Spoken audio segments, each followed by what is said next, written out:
Bismillahirrahmanirrahim. Assalamualaikum warahmatullahi wabarakatuh.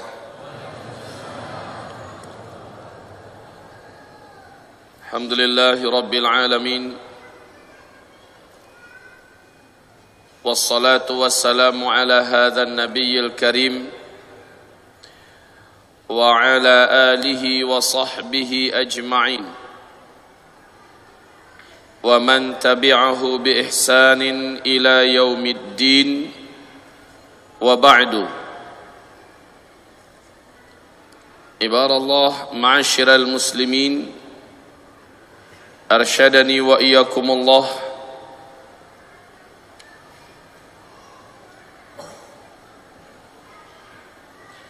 marilah kita sama-sama menambahkan lagi rasa syukur kita kepada Allah Subhanahu wa taala untuk kondisi akhir zaman yang sudah carut marut ini. Allah Subhanahu wa taala masih mempercayakan kita di antara orang yang ditarik agar ada di atas jalannya Shiratal Mustaqim. Karena tidak banyak orang pada hari ini sedang ada di atas jalan kita. Marilah kita menambahkan rasa syukur dengan harapan agar Allah tambahkan lagi nikmatnya kepada kita. La in syakartum la azidannakum. Kemudian kita bersalawat untuk kekasih Allah, kecintaan dan Habib kita bersama Sayyidina Muhammadin Rasulullah sallallahu alaihi wasallam, juga untuk seluruh keluarganya, para sahabat-sahabatnya, dan siapapun yang mengikutinya dengan ihsan sampai hari kiamat. Yang kita muliakan, kita cintai Ustadz Arifin Ilham, semoga Allah senantiasa menjaga dan memeliharanya. Semoga umat ini tetap terbimbing di bawah asuhannya. Yang kita cintai, yang kita muliakan, guru kita Abah Raud, yang Masya Allah saat beliau menyampaikan pengantar tadi, saya melihat seperti ada anak muda yang berapi-api menyampaikan ilmu. Saya katakan tadi, Abah seperti syabab menyampaikan ilmu. Syabab adalah seorang pemuda. Kaum muslimin, seluruh sahabat-sahabat kami dalam majlis az-zikra yang Masya Allah jibaku siang malam mereka, semoga Allah Subhanahu wa ta'ala masukkan mereka di antara para kekasihnya di langit sana. Amin ya rabbal alamin.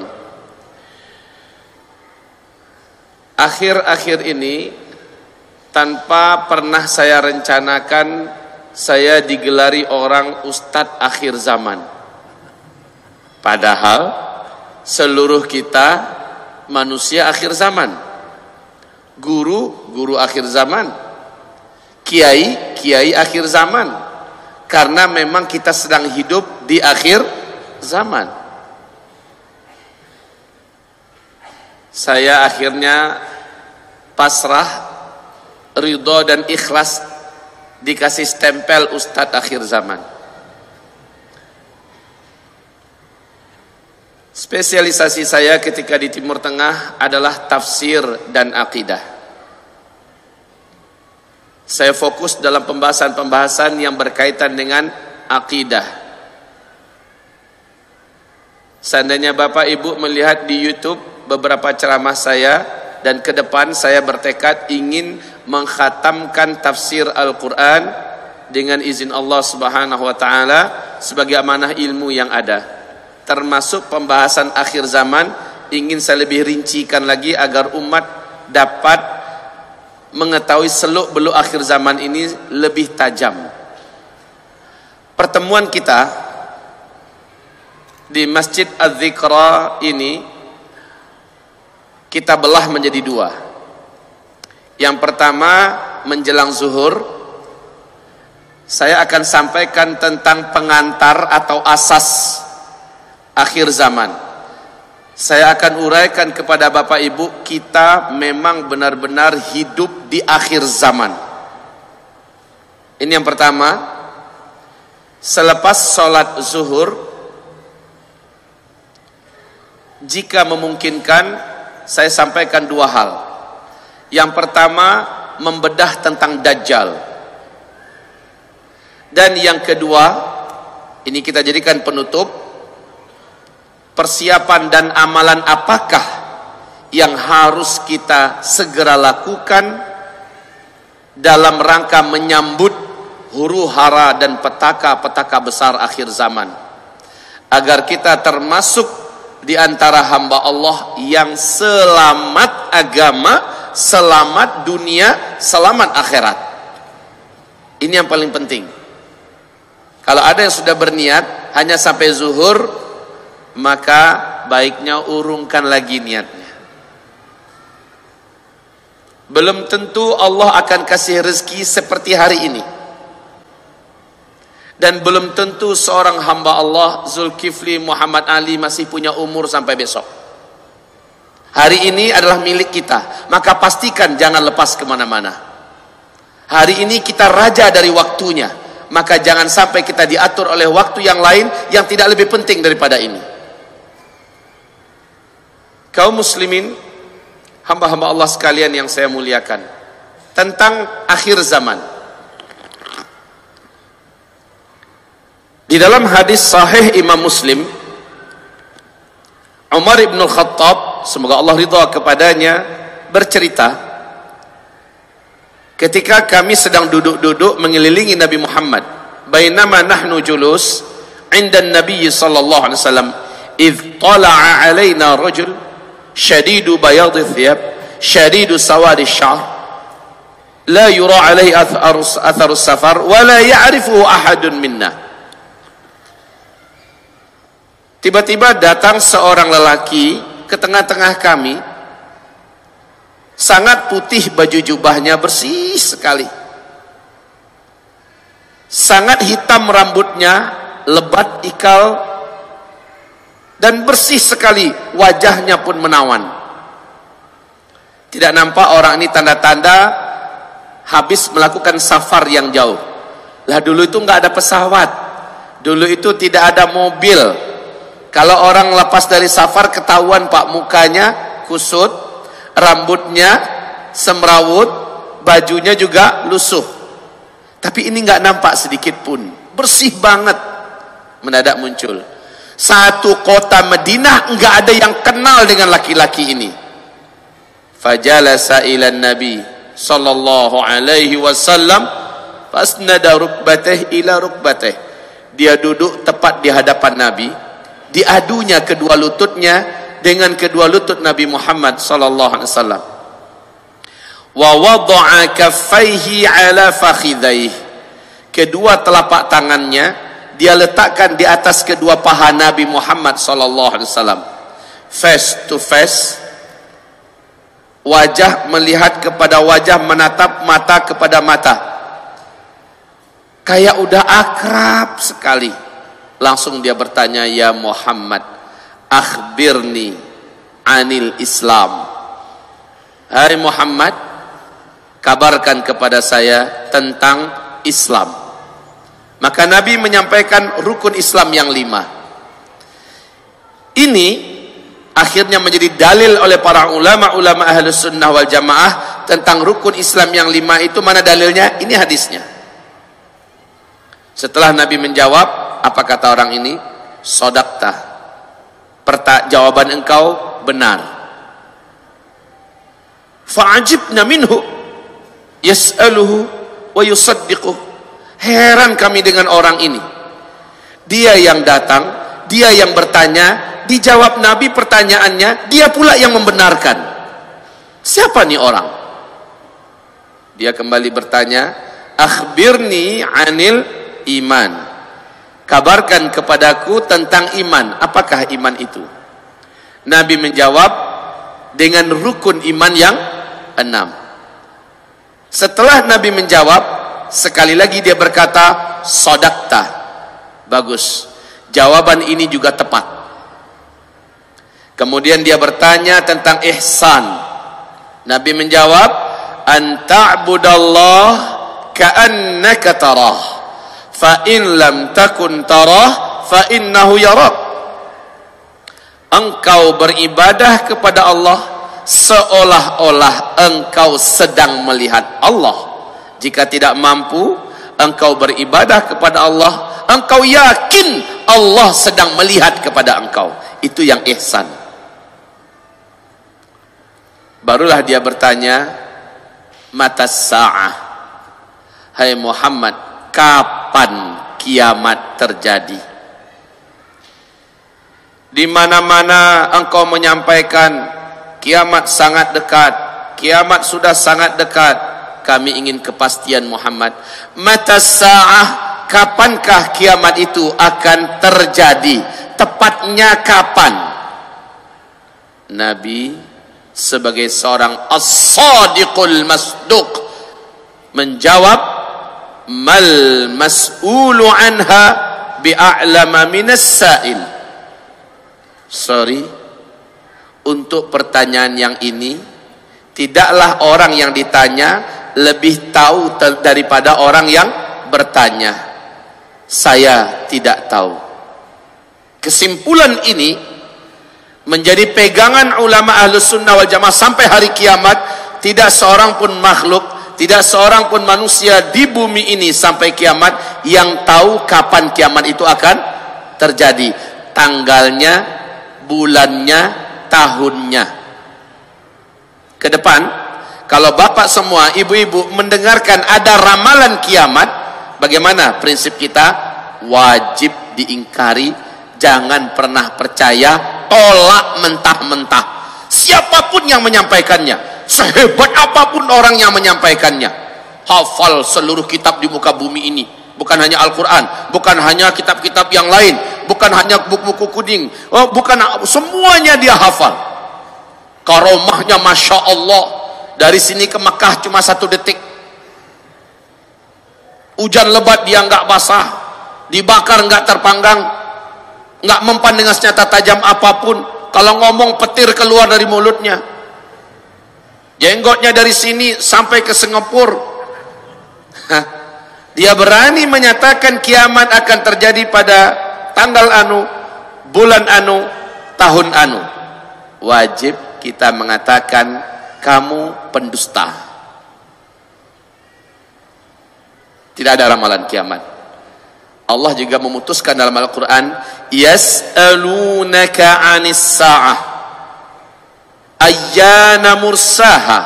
Mereka orang-orang itu bertanya kepada engkau wahai Muhammad tentang kiamat, kapan akan terjadinya? Fima anta min dzikraha. Engkau senantiasa memperingatkan umat, kiamat sudah dekat, kiamat sudah dekat. Sekarang mereka bertanya kepada engkau, kapan kiamat itu? Ila rabbika muntahaha. Hanya Allah Rabbmu yang tahu pastinya kiamat itu terjadi kapan. Ini pegangan kita. Maka kita menguraikan tentang akhir zaman, bukanlah menyampaikan tentang kiamat akan terjadi tanggal, bulan, tahun anu. Tidak. Saya hanya akan menyampaikan inilah kita di akhir zaman. Persis saat Nabi sudah angkat tangan, saya nggak tahu. Lalu beliau ditanya, akhbirni an amaratiha. Kabarkan kepada saya Muhammad tentang ciri-ciri kiamat sudah dekat. Nah, pertanyaan yang ini, apa kata Nabi? Kalau ini pertanyaan ente, ini gua banget ini. Saya bisa jawab kalau pertanyaan yang ini. Ciri-cirinya, tanda-tandanya saya sampaikan. Di dalam hadis ini Nabi menyebutkan antalidal amatu rabataha wa antaral hufatal uratal alata ri'a asyah yatatawaluna fil bunyan. Setelah Nabi menjawab begitu, orang ini langsung berdiri, dia pergi. Umar dicolek oleh Nabi. Umar, ente tahu itu orang siapa? Enggak ya Rasul. Kejar, tangkap dia, bawa kemari, giliran kita yang tanya itu orang siapa? Siap ya Rasulullah. Umar pun berdiri. Bapak tahu langkahnya Umar bin Khattab ini, Pak, 2 kali langkahnya para sahabat. Dia orangnya tinggi. Dalam sejarah disebutkan, Umar kalau naik kuda perang, kakinya tidak digantungnya di stirap, dibiarkannya lepas, kudanya jalan, 2 ujung kakinya bisa membuat 2 garis di jalan. Tinggi gede Umar, dia menyusul langsung. Padahal baru aja pergi itu orang. Umar ngelihat kiri kanan dan nggak ada. Ya Rasulullah, he's gone. Dia udah pergi ya Rasul, udah nggak tahu kemana. Innahu Jibril, kata Rasul. Itu tadi adalah malaikat Jibril. Atakum liyu'allimakum dinakum. Datang kemari khusus ingin ngajarin kalian semua isi agama ini. Jadi isi agama dalam hadis itu ada 4. Islam, iman, ihsan, dan ilmu tentang tanda-tanda kiamat. Ini penting, Pak. Kalau mau belajar agama ini, belajarlah dari Islam, fikih-fikih. Belajar tentang iman, tauhid, akidah. Belajar tentang ihsan, ya, yang berkaitan dengan sufi dan segala macamnya. Belajarlah tentang ilmu tentang tanda-tanda akhir zaman, karena kita akan ada di tengah-tengah itu. Baik. Jawaban Nabi ini yang paling penting kita bedah. Antalidal amatu rabataha wa antaral hufatal uratal alah ri'a asyah yatatawaluna fil bunyan. Ciri kiamat sudah sangat dekat adalah jika engkau memasuki satu zaman, orang yang hidup pada zaman itu dulunya mereka miskin-miskin, kere-kere, penggembala ternak, saking miskinnya mereka tidak punya alas kaki dan telanjang dada. Yatatawaluna fil bunyan, tiba-tiba mereka menjadi kaya raya, berkuasa, berlomba-lomba, berbangga-bangga membangun gedung-gedung yang tinggi. Jika zaman itu engkau temukan, jarak masa antara engkau dengan kiamat sudah sangat-sangat dekat. Ini hadis Imam Muslim. Di dalam hadis Imam Ahmad, Abu Hurairah bertanya kepada Rasulullah, "Ya Rasul, siapakah yang engkau maksud? Miskin, penggembala ternak, tiba-tiba menjadi kaya raya, dan mereka berkuasa, lalu mereka berlomba-lomba, berbangga-bangga membangun gedung-gedung yang tinggi. Siapakah yang engkau maksud itu, wahai Rasulullah?" Jawaban Nabi sangat menakjubkan. Humul Arab. Humul Arab. Mereka adalah bangsa Arab. Lihat ini hadis, lihat realitanya sekarang. Sebelum minyak bumi ditemukan, Arab masih namanya Jazirah Arab. Miskin, Pak. Gurun Sahara luas, tandus, seperti nggak punya masa depan, nggak punya harapan. Masyarakatnya memang mengandalkan beternak semampunya. Tapi saat minyak bumi dijumpai, ditemukan, apa yang terjadi, Pak? Mereka langsung berubah menjadi negara petrodolar. Masing-masing mendirikan negara sendiri-sendiri. Arab Saudi, Kuwait, Qatar, Uni Emirat Arab, Bahrain, Oman, dan Yaman. Masya Allah, lihat apa yang mereka buat hari ini. Lihat saja di Arab Saudi, di sekitar Masjidil Haram, mereka sudah membangun gedung-gedung yang menakjubkan. Mata dunia tertuju dan terarah ke sana. Gedung-gedung yang lebih tinggi daripada bukit-bukit yang ada. Kayak tenggelam Ka'bah dibuatnya kaum muslimin. Lihat Masjid Nabawi dikitari oleh hotel-hotel bintang 5, besar-besar dan tinggi-tinggi, mewah-mewah. Silahkan datang ke Riyadh. Gedung-gedung yang dibangun di masa Pangeran Salman dulu masih menjadi pangeran, sangat menakjubkan, yang menyulap Riyadh menjadi kota metropolitan ala Eropa.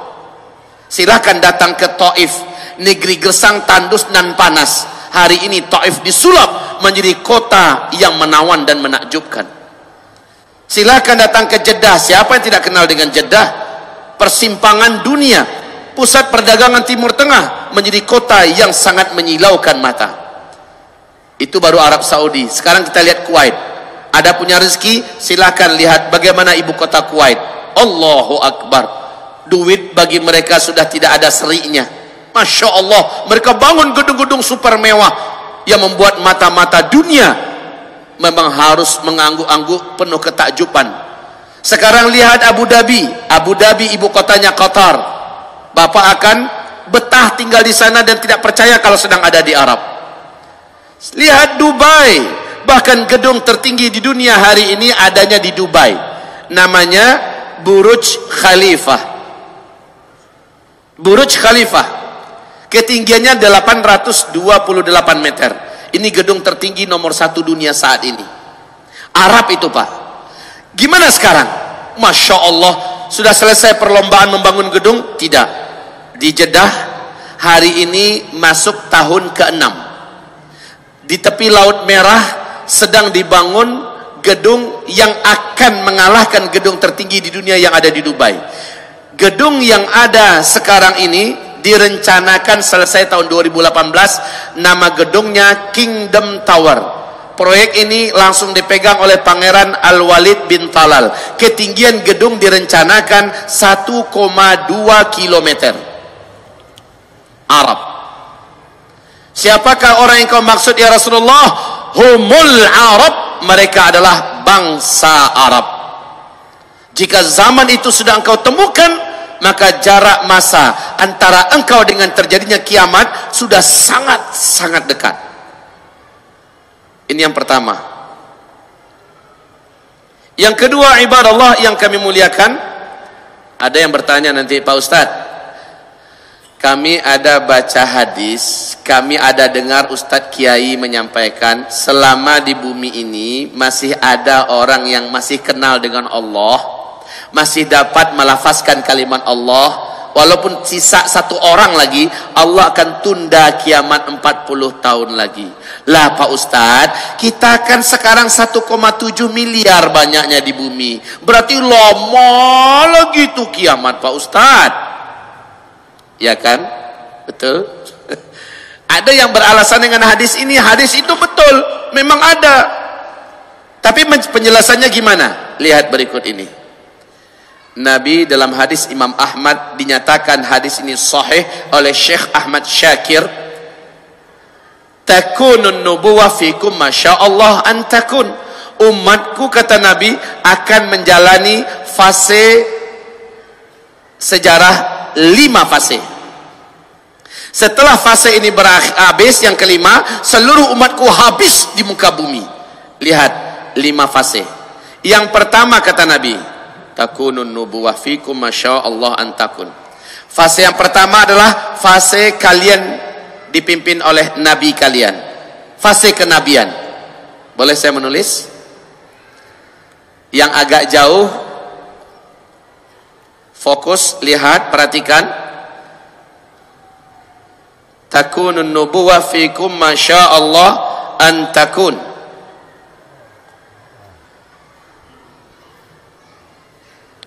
Bismillahirrahmanirrahim.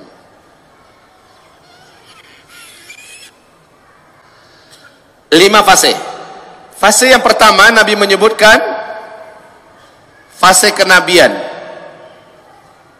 Yang memimpin umat adalah langsung Nabi Muhammad sallallahu alaihi wasallam. Thumma yarfa'uha Allah idza syaa'a ayarfa'aha. Allah pasti akan mengangkat fase itu jika menurut Allah waktunya dah habis. Fase ini telah berakhir dengan wafatnya Nabi Muhammad sallallahu alaihi wasallam. Lalu kalian masuk pada fase kedua. Thumma takunu khilafatan ala minhajin nubuwah. Lalu kalian masuk pada fase kekhalifahan dengan konsep kenabian. Yang memimpin umat Islam adalah para khalifah Rashidah. Dan Rasulullah langsung menyebutkan lama fase ini hanya 30 tahun. Thumma yarfa'uha idza syaa'a ayarfa'aha. Fase ini akan Allah angkat, akan berakhir jika menurut Allah waktunya sudah habis.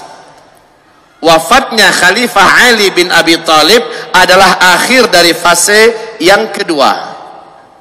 Kemudian kalian masuk pada fase ketiga, kata Nabi. Thumma takunu mulkan 'abdan. Fatakunu masyaallah an takun thumma yarfa'uha idza syaa'a yarfa'aha. Fase yang ketiga, kalian akan dipimpin oleh para khalifah-khalifah yang menggunakan sistem kerajaan. Ini adalah fase yang ketiga. Gelar pemimpinnya tetap khalifah, akan tetapi Sistem yang mereka gunakan sistem kerajaan.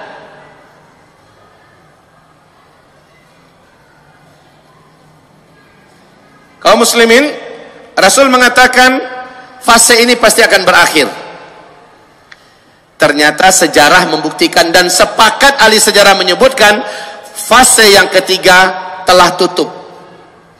Fase yang ketiga ini paling panjang, 1228 tahun. Diisi oleh 3 dinasti.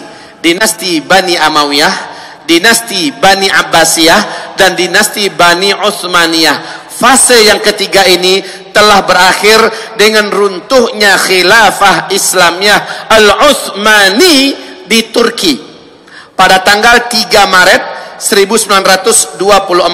Maka sejak ini umat Islam sudah kehilangan kepemimpinan di muka bumi. Tidak ada satupun khalifah yang memimpin umat Islam lagi. Dan setiap ada upaya untuk menegakkan imarah Islamiyah, daulah Islamiyah, di bumi hanguskan oleh kekuatan blok timur dan blok barat. PBB akan sepakat menghabisi seluruh upaya-upaya mengembalikan khilafah Islamiyah. Kita masuk pada fase yang keempat. Fase ini akan saya buat lebar, bukan berarti dia panjang waktunya, tidak. Hanya saja kita akan banyak menguraikan perkara-perkara yang kita sedang ada di sini sekarang. Fase ini Nabi mengatakan mulkan jabariyan, fase kekuasaan yang diktator. Jadi para penguasa di muka bumi ini seluruhnya diktator. Tidak ada khilafah Islamiyah. Ini fase tidak ada khilafah Islamiyah. Ingat baik-baik. Kita sekarang ini hidup pada fase di mana tidak ada khilafah Islamiyah. Maka kalau ada pengumuman sudah berdiri khilafah Islamiyah, sementara kita sedang ada di sini, itu pernyataan yang tertolak.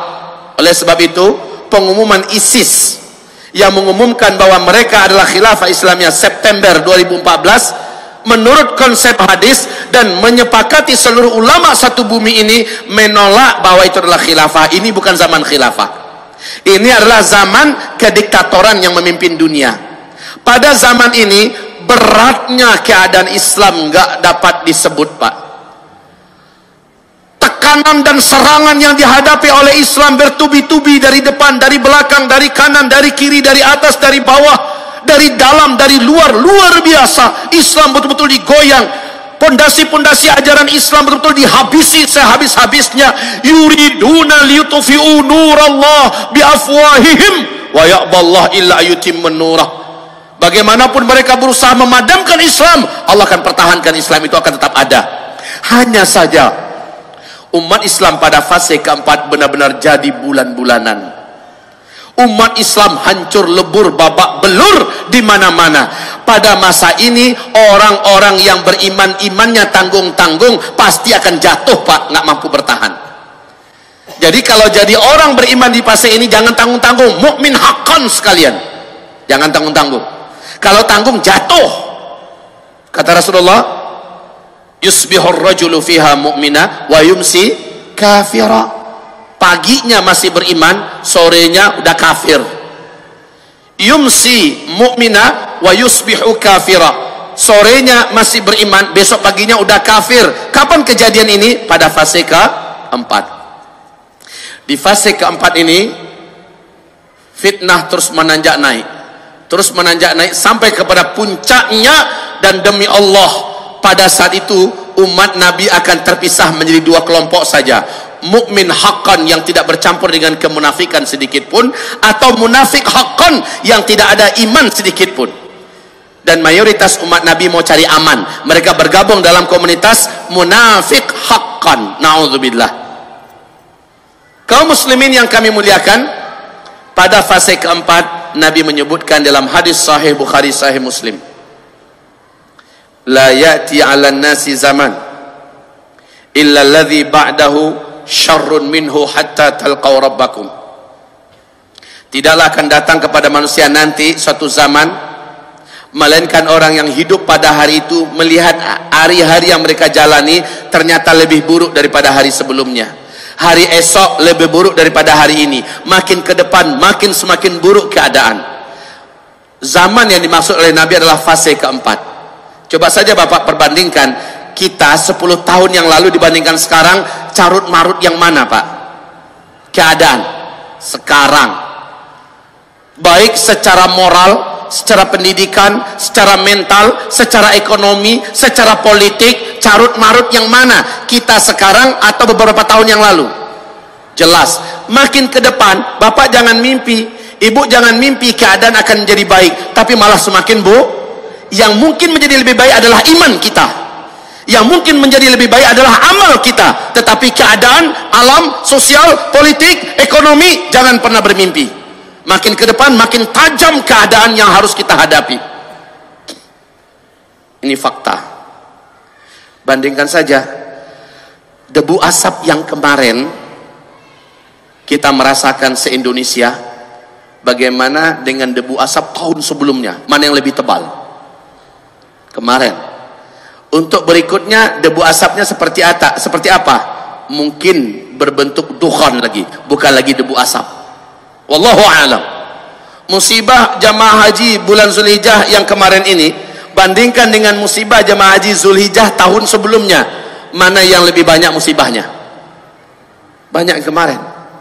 Lihat kaum muslimin, kekacauan yang terjadi di Timur Tengah tahun yang lalu dibandingkan tahun sekarang, lebih carut marut tahun yang sekarang. Kedepannya akan lebih parah. Bencana demi musibah di mana-mana susul menyusul juga jauh lebih hebat, lebih berat daripada sebelumnya. Intinya pada fase ini kita akan melihat umat Nabi betul-betul dibelasah sejadi-jadinya.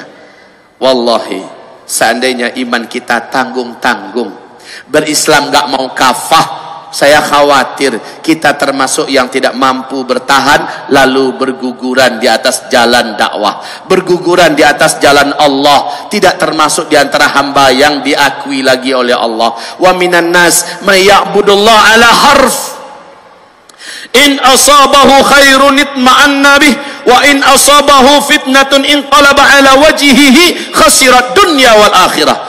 Di antara manusia ada yang menyembah Allah di pinggir-pinggir. Kalau baik aja keadaan, dia tenang. Tapi kalau ada musibah dan ujian, maka mereka segera lari ngacir. Dia lepaskan dan dia tinggalkan agamanya. Khawatir Pak, di fase keempat, fase akan banyaknya kemurtadan dari umat Nabi di muka bumi ini. Perlu saya sampaikan ini, agar setelah disampaikan, Bapak periksa diri masing-masing dan keluarga. Apakah kualitas iman kami sekeluarga sudah siap menghadapi petaka dan bencana akhir zaman? Jika belum, segera di-upgrade. Jika belum, segera diperbaharui dan diperkuat. Pastikan setiap kita, qu anfusakum wa ahlikum nara. Pastikan setiap kita memastikan dirinya dan keluarganya tidak termasuk di antara yang hancur, hanyut dan celaka, murtad dan sengsara. Lanjut. Fase keempat ini pasti berakhir. Nanti saya akan fokus di sini. Fase keempat ini pasti berakhir, sekarang belum. Langsung masuk pada fase yang kelima. Ini adalah fase di mana Rasulullah SAW sebutkan umat Islam dan manusia di muka bumi ini jumlahnya sudah menjadi sepi. Manusia sudah jadi sepi di bumi. Sebab apa? Pada fase ini sangat banyak nyawa-nyawa di muka bumi yang berterbangan. Karena musibah, karena bencana, karena peperangan, pembantaian segala macamnya terjadi di penghujung fase yang keempat. Masuk di sini dunia tenang, setenang-tenangnya. Bumi saat itu sudah kembali dipimpin, ini fase kelima ya, dipimpin oleh khilafah ala minhajin nubuwah ta'ummul arda. Di hadis yang lain, khilafatan ala minhajin nubuwah thumma sakat. Fase penutup, khilafah akan kembali tegak di muka bumi. Dunia akan kembali dipimpin oleh umat Islam, dan Allah janjikan ini dalam Al-Quran. Quran surat An-Nur surat 24 ayat yang ke-55. Allah bersumpah, Allah berjanji, kalian akan kembali menjadi pemimpin di dunia. Sebelumnya kalian telah memimpin dunia, lalu kalian mengalami kekosongan kepemimpinan, dan Allah janji kalian akan kembali menjadi khalifah di muka bumi. Janji Allah di surat An-Nur. Bapak Ibu, tahukah Bapak Ibu syaratnya apa untuk sampai ke sini? Syaratnya umat Islam benar-benar ada di puncak ketidakberdayaan, barulah Allah berikan kemenangan. Makin ke atas berarti makin berat yang akan dijalani oleh umat Nabi, barulah Allah beri kemenangan. Aneh saja, di New York Times, majalah Amerika Serikat paling bergengsi, CIA, intelijen Amerika Serikat, berani memberikan pernyataan seperti ini, Pak. Dunia di masa depan akan kembali digenggam oleh khilafah Islamiyah. Menurut hitungan kami, kata CIA, menurut hitungan kami, dunia akan kembali dipimpin oleh khilafah Islamiyah tahun 2020. Tahun 2020. Jika yang mereka katakan benar, sekarang 2016. Berarti sudah sangat dekat untuk sampai ke fase kelima. Jawaban dari kita adalah jangan percayai dan yakini yang mereka katakan, sekedar dengar dan tahu nggak apa-apa. Ya. KGB Rusia, intelijen Rusia mengatakan puncak jaya-jayanya khilafah Islamiyah masa yang akan datang adalah pada tahun 2025. Ini menurut KGB Rusia. Kalau CIA mengatakan startnya 2020, menurut Rusia puncak-puncak jayanya 2025. Sementara kita dengarkan dari Nabi, fase kelima hanya berlangsung dari 7 tahun, 8 sampai 9 tahun paling lama. Berarti hanya anggaplah paling lama 9 tahun saja. Fase kelima ini enggak lama. Jangan mimpi, jangan berpikir 1000 tahun, sekian ratus tahun, enggak nyampe. Hanya 7, 8 atau 9 tahun saja fase ini berakhir. Siapakah yang memimpin bumi umat Islam pada masa ini? Cucu kandung keturunan Nabi Muhammad dari ahlul baitnya, Al-Mahdi. Ya, Al-Mahdi. Beliau yang akan memimpin. Jumlah wanita dibandingkan laki-laki pada fase kelima, 1 laki-laki berbanding 50 wanita. Udah mulai mikir. Udah nggak kepikiran lagi saat itu. Saatnya poligami. Pada saat ini kaum muslimin, kaum lelaki 1 berbanding 50. Pada kemana tuh laki-laki? Di fase keempat penghujung, Allah mengangkat sebanyak-banyaknya kaum lelaki di muka bumi ini dalam agenda-agenda yang telah dijadikan takdir oleh Allah Subhanahu wa taala. Nanti akan saya bacakan yang membuat bapak-bapak bersiap-siaplah menyongsong takdir.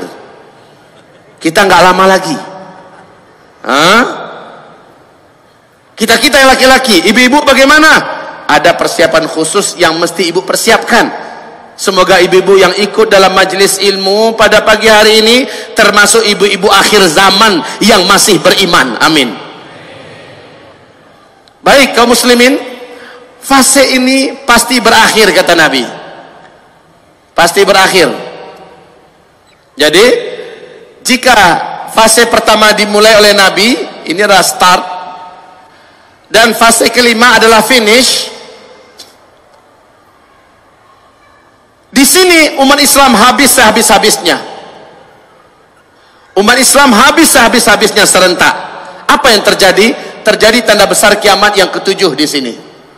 Tanda besar kiamat yang ketujuh yang mewafatkan seluruh umat Nabi dan orang Islam, orang beriman di muka bumi ini serentak di muka bumi, habis sehabis-habisnya. Ingat kaum muslimin, Nabi bersabda sallallahu alaihi wasallam, jarak masa antara saya diutus dengan umat saya wafat serentak di muka bumi. Hadis ini diriwayatkan oleh Abu Daud. Hadis ini statusnya dhaif jiddan. Karena dhaif jiddan, adabnya sampaikan status hadis itu dan tidak boleh dibina di atasnya akidah dan keyakinan. Cukup sekedar umat tahu, Nabi sampaikan kepada mereka, jangan dijadikan sebagai akidah, jangan dijadikan sebagai keyakinan. Hanya karena jalur hadis ini turuknya banyak, maka naiklah statusnya kepada hasan li ghairi. Rasulullah menyebutkan, umur umat saya sejak saya diutus sampai kepada wafatnya serentak umat ini, di sisi Allah hanya 1 hari saja. 1 hari saja di sisi Allah umur umat Nabi ini. 1 hari di sisi Allah, kita menghitung di dunia berapa, Pak? Buka surat As-Sajdah ayat 5. 1000 tahun. Yudabbirul amra minas samai ilal ardh thumma ya'ruju ilayhi fi yawmin kana miqdaruhu alf sanatin mimma ta'uddun. 1 hari Allah menghitung, kamu di dunia menjalaninya 1000 tak. Maka Nabi mengatakan, sejak saya diutus, dengan wafatnya serentak umatku di Mekah bumi, Allah takdirkan buat mereka hanya 1 hari saja. Nabi diam sebentar, lalu Allah menambahkan setengah hari lagi. Allah menambahkan setengah hari lagi. Nabi menutup hadisnya, semoga umatku tidak menjadi lemah karena Allah menambahkan untuk mereka setengah hari lagi. Lihat, 1 hari 1000 tahun, setengah hari berapa? Maka para ulama-ulama Ahlus Sunnah wal Jamaah tidak sedikit yang mengatakan umur umat Nabi di muka bumi ini lebih dari 1400 tahun, tidak akan full sampai 1500 tahun. Hitungan Hijriyah. Hitungan Hijriyah. Sekarang kita Hijriyah tahun berapa sekarang? 1437 Hijriyah, Pak. Hijriyah. Kalau Hijriyah berarti setelah Nabi hijrah dari Makkah ke Madinah. Menghitung Hijriyah itu dari sini kan? Padahal menghitung umur umat Islam bukan dari sejak Nabi hijrah, tapi sejak Nabi diutus sebagai Nabi dan Rasul. Artinya ada 13 tahun di Makkah yang belum digabungkan kemari. Gabungkan lagi. 1450 yang sudah jalan. Seandainya kita hitung full saja 1500, artinya umat Islam hidup di daratan, di permukaan bumi ini hanya tersisa 50 tahun saja ke depan. Wallahu a'lam. Kalau begitu, adakah sesuatu yang pantas untuk diperebutkan dari dunia ini? Adakah sesuatu yang pantas untuk ditamakkan dari dunia ini? Adakah sesuatu yang pantas dari dunia ini yang kita bakhilkan, yang kita pelitkan? Adakah daripada dunia ini yang pantas untuk jadi rebutan sehingga kita mau putus silaturahmi, sehingga kita mau bertumpah darah dan berperang, sehingga kita melalaikan kehidupan yang akan kita songsong? Tidak pantas, kaum muslimin. Dunia yang sebentar lagi akan kita tinggalkan. Dunia yang sebentar lagi dipaksa oleh Allah untuk meninggalkannya. Tidak lama lagi. Ustaz, itu kan hadisnya dhaif. Iya. Kalau begitu kan kita tidak perlu yakin dan percaya dengan itu. Benar. Tetapi mengilmuinya adalah hak kita. Mengetahui adalah hak kita. Menurut para ulama ahli hadis, kalau hadis dhaif jadi kenyataan, maka dia statusnya sudah sama dengan hadis sahih.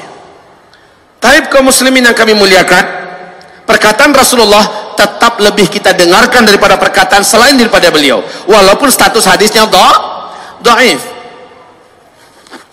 Nah, ini yang kedua. Yang ketiga, Rasul bersabda, umatku tidak akan mengalami kiamat. Dunia ini tidak akan pernah kiamat sampai 10 tanda besar kiamat muncul seluruhnya. Apabila yang pertama sudah keluar, yang kedua pasti menyusul dengan cepat, yang ketiga, keempat, kelima dan seterusnya. Harazatun manzumatun fi silk, ay yuqta'u silkun yatba'u ba'daha ba'da.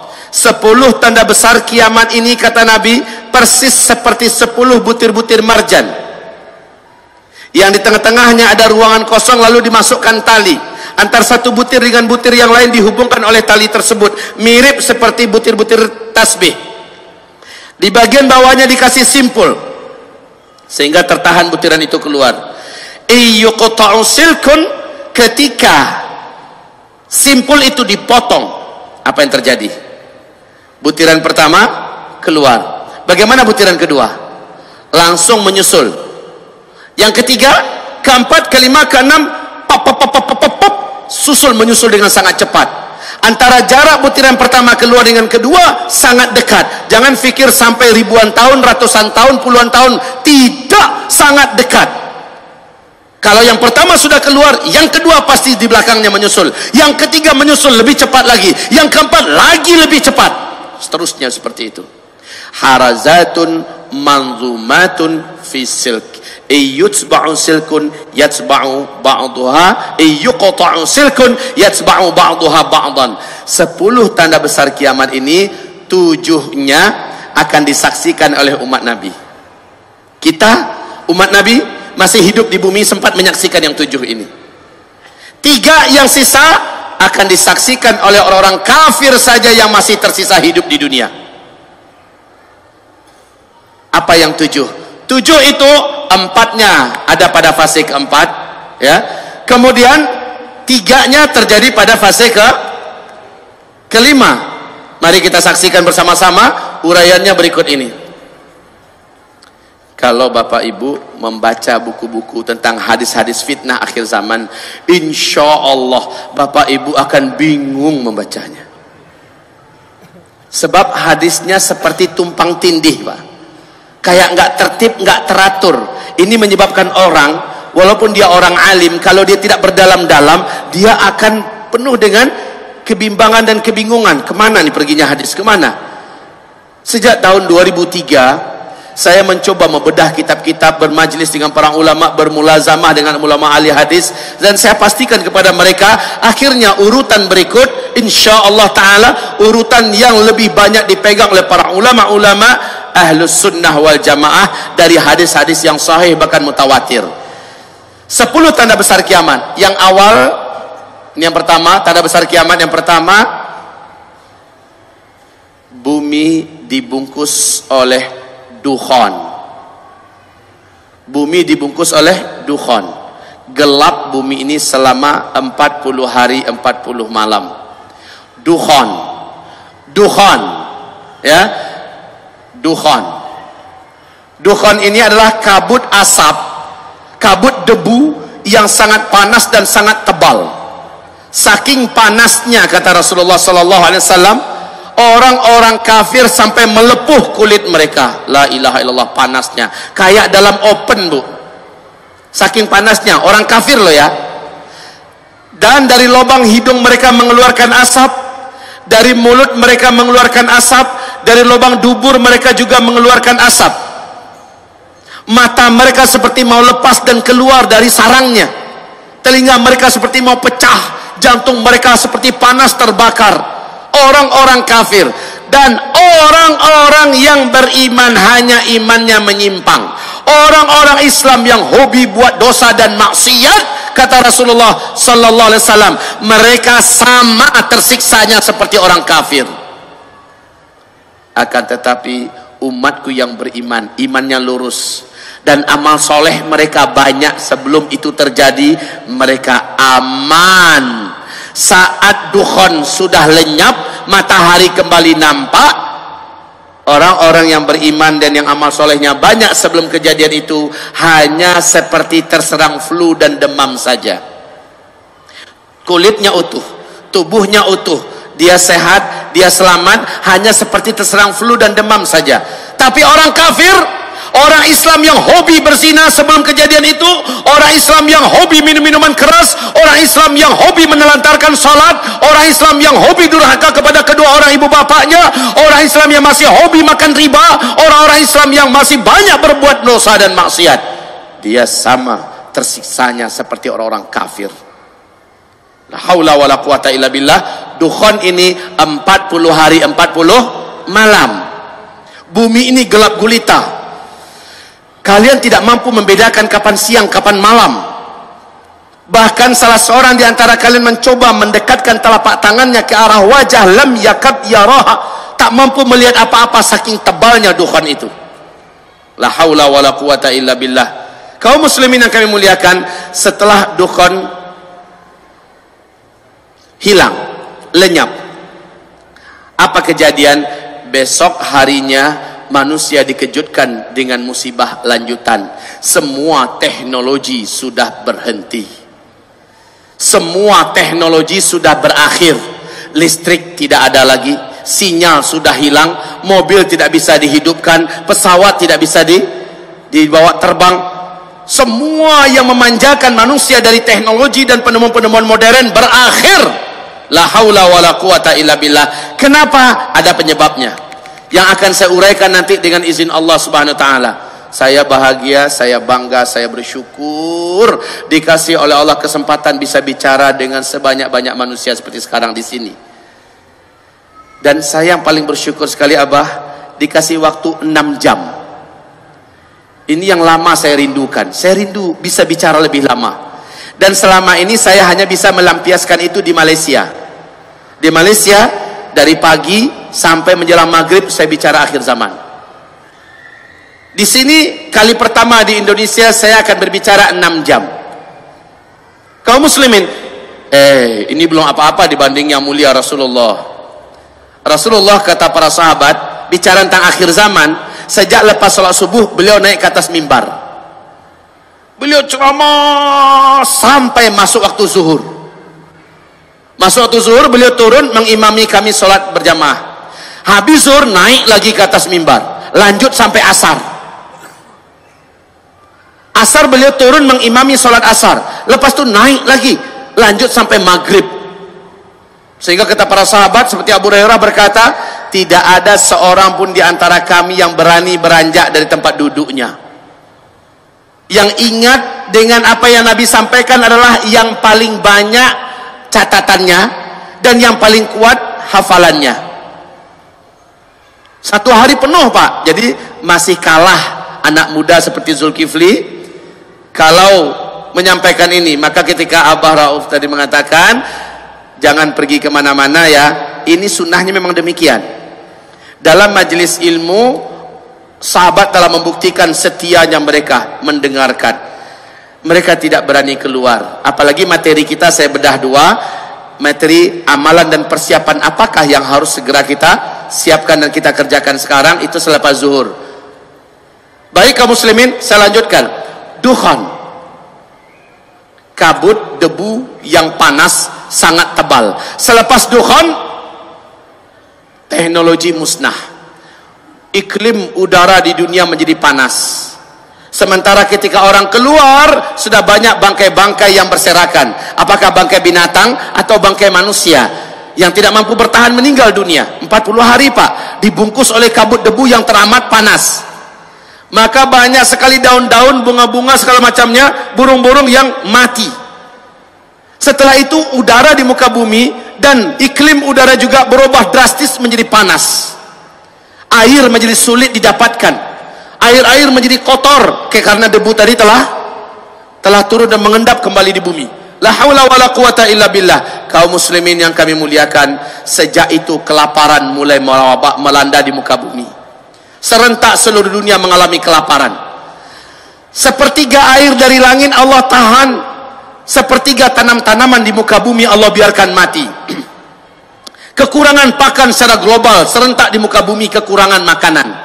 Kalau hanya India yang kekurangan makanan, mudah-mudahan Thailand bisa menolong, Indonesia bisa menolong. Lah ini serentak seluruh dunia kekurangan pakan. Orang berharap mudah-mudahan tahun depan lebih baik, ada solusi, hujan turun lebih banyak. Harapan orang hanya tinggal harapan, tahun esoknya lagi, tahun kedua, 2/3 air dari langit Allah tahan. 2/3 tanam-tanaman dan hewan yang dapat dimakan, hewan ternak yang dapat dimakan di bumi, Allah biarkan mati. 2 kali lipat daripada tahun yang lalu, Pak. Beratnya hidup. Kelaparan semakin merajalela di seluruh dunia. Anak-anak kecil banyak bergelimpangan. Orang-orang dewasa juga sudah putus asa. La haula wala quwata illa billah. Saat itulah hadis sahih Imam Bukhari di dalam kitab Al-Adabul Mufrad. Rasulullah bersabda, tidak akan terjadi kiamat sampai tetangga tega mendatangi tetangganya demi memperebutkan sepotong roti yang ada pada tetangga, tetangga yang ini membunuhnya dan mendapatkan sepotong roti itu. Kadang-kadang tetangganya ngaku nggak punya makanan, nggak percaya yang datang ini, dibunuhnya juga. La haula wala quwata illa billah. Beratnya hidup, orang mulai berani memakan bangkai karena lapar. Macam di Suriah, Pak, bangkai kucing pun dimakan orang, bangkai tikus pun dimakan orang karena lapar. Ini akan terjadi secara global, bukan hanya di Suriah. Setelah itu tahun ketiga, sama sekali air tidak turun dari langit, sama sekali tanam-tanaman dan hewan ternak yang dapat dimakan di muka bumi mati. Disitulah sahabat bertanya kepada Rasulullah, ya Rasulullah, bagaimana kami melanjutkan hidup ketika makanan saat itu sudah tidak ada? Bagaimana kami bisa bertahan ketika makanan sudah putus, air tidak ada? Nabi menjawab, makan minum kalian saat itu adalah zikir. Subhanallah walhamdulillah wa la ilaha illallah wallahu akbar. Kalian baca terus, niatkan untuk mengenyangkan perut kalian, Allah akan kenyangkan perut kalian. Niatkan ganti minum, maka Allah hilangkan dahaga kalian. Niatkan untuk menguatkan fisik kalian, Allah kuatkan fisik kalian. Baca subhanallah walhamdulillah wa la ilaha illallah wallahu akbar. Zikir adalah makanan kalian, zikir adalah minuman kalian. Kalau di sini kita dilatih untuk bagaimana berzikir, maka ke depan latih lagi zikirnya lebih hebat lagi. Anggap zikir kita selama ini kurang, berlatihlah agar berzikir sebenar-benarnya. Di kitab Zikir Akhir Zaman, kitab yang sudah kita siapkan Bapak Ibu, diajarkan bagaimana cara menyambut energi zikir yang selama ini terpendam. Umat ini sekarang kehilangan energi zikir. Umat ini pada sekarang. Dulu Nabi Yunus dalam perut ikan. Zikir yang dibacakan oleh Nabi Yunus menyebabkan Nabi Yunus hidup dan selamat. Berapa lama Nabi Yunus dalam perut ikan? 40 hari 40 malam. Para ulama ahli tafsir mengatakan, ada yang mengatakan 1 minggu, ada yang mengatakan 20 hari, tetapi banyak riwayat mengatakan beliau dalam perut ikan 40 hari 40 malam. Dukhan berapa lama? Sama, 40 hari 40 malam. Nabi Yunus dalam perut ikan ada oksigen enggak? Dukhan ketika sangat tebal menyelimuti bumi, gampang enggak mendapatkan oksigen? Sama gelapnya, hitam pekat, sama dengan Nabi Yunus. Ada enggak sesuatu yang dapat diminum oleh Nabi Yunus dalam perut ikan? Tidak, sama dengan orang yang dibungkus oleh dukhan, kejadiannya sama. Maka Nabi mengatakan sallallahu alaihi wasallam, ala unabbiukum bisyai' idza nazala birajulin minkum karbun aw bala'un min balayad dunya thumma da'a bihi illa furija anhu qalu bala qala du'a'u dhinnun. Mau enggak kalian saya ajarkan suatu amalan, suatu bacaan, apabila kalian mau membacanya, kalian mau mengamalkannya, maka tidak ada musibah seberat apapun yang datang kepada kalian, tidak ada satu bencana sehebat apapun yang menimpa kalian, melainkan kalian kalau membaca ini, kalian amalkan ini, Allah akan selamatkan kalian, Allah akan bebaskan kalian dari bencana tersebut. Mau, kata Rasul? Para sahabat menjawab, qalu bala, mau ya Rasul, mau. Nabi mengatakan, du'a'u dhinnun, doa dhunnun. Dhunnun itu adalah gelarnya Nabi Yunus. La ilaha illa anta subhanaka inni kuntu minaz zalimin. La ilaha illa anta subhanaka inni kuntu minaz zalimin. Sama-sama baca. La ilaha illa anta subhanaka inni kuntu minaz zalimin.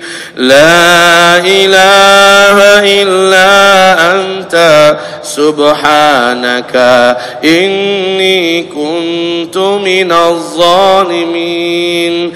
La ilaha illa anta subhanaka inni kuntu minaz zalimin. Terus Nabi Yunus membaca itu dalam kegelapan di perut ikan di tengah kedalaman laut samudra. Terdengar zikir itu membumbung ke arasy Allah, mengguncang arasy Allah. Lalu Allah perintahkan para malaikat, turun, kalian periksa siapa yang berzikir itu. Allah maha tahu, tapi Allah ingin beberkan ini kepada makhluk sampai hari kiamat. Malaikat periksa, ternyata zikirnya Nabi Yunus. Maka kata Rasulullah, siapa yang berzikir dengan zikir Nabi Yunus, apapun musibah yang dihadapinya dalam hidup, Allah pasti akan lepaskan dia dari musibah itu. Kesulitan apapun yang dia hadapi dalam hidup, dia zikirkan ini dengan zikir yang sebanyak-banyaknya, Allah akan bebaskan dia dari kesulitan hidup itu. Zikir ini dibaca terus menerus. Baik, kita lanjutkan. Dukhan, itulah dia tahun ketiga setelah Dukhan, terjadilah tanda besar kiamat yang kedua. Dan manusia saat itu sudah putus asa untuk hidup. Sampai-sampai orang yang beriman, kata Rasulullah, mereka lewat tepi kuburan. Dia berkata, ini orang beriman loh, orang yang taat, orang yang soleh, lewat di tepi kuburan. Apa katanya? Alangkah bahagianya orang-orang yang ada di dalam tanah itu. Kalaulah saya di posisi dia saat ini. Orang beriman, saking beratnya hidup ditahan, ditanggung Bapak, sampai-sampai dia iri dengan orang-orang yang sudah duluan meninggal, yang sudah ada di dalam kuburan. Alangkah bahagianya mereka, padahal belum tentu mereka bahagia dalam kubur. Tapi saking beratnya hidup di dunia. Saat itulah berita kemunculan Dajjal, tanda besar kiamat yang kedua. Dajjal lepas.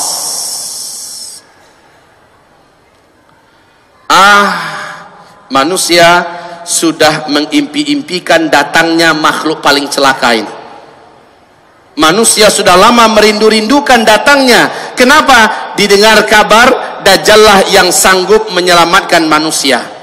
Maka orang rindu ingin berjumpa dengannya, kecuali orang yang beriman.